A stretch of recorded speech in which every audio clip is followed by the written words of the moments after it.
After the rioting in Charlotte, there is a laser-like national media focus on the fatal police shooting that sparked the violence in that North Carolina city. Keith Scott was killed, and there are very conflicting versions of what happened to him. The police say that when he was confronted by officers in his car, he had a gun. They saw the gun. He did not follow officers' commands, and that led to what the police perceived to be an imminent threat situation, and therefore Scott was shot and killed.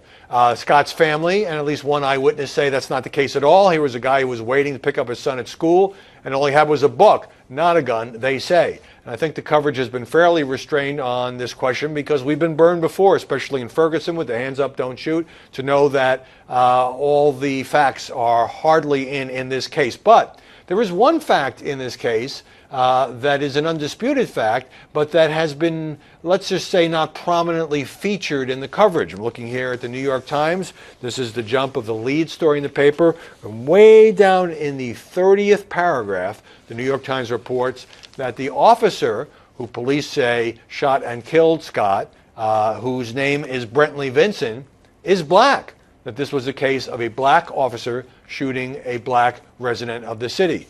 Washington Post also leads the paper with the Charlotte aftermath. Way down here on the jump, 31st paragraph, Officer Vinson is black.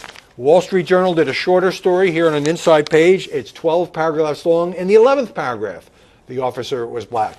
Now, journalists are taught not to gratuitously introduce race into a news story unless it is relevant.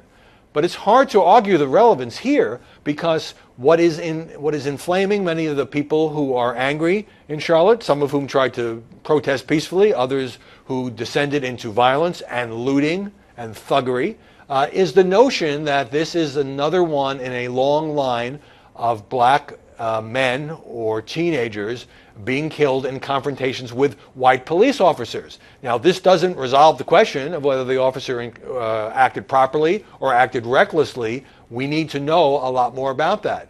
But it does sort of change the narrative.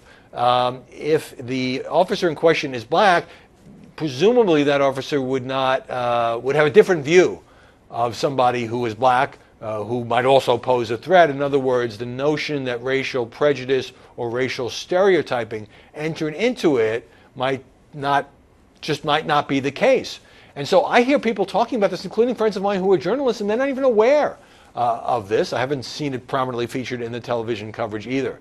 So this is the kind of thing where I understand that skittish editors don't want to do anything to exacerbate a situation, but in this case, playing it down or omitting it entirely changes the story in a highly relevant way.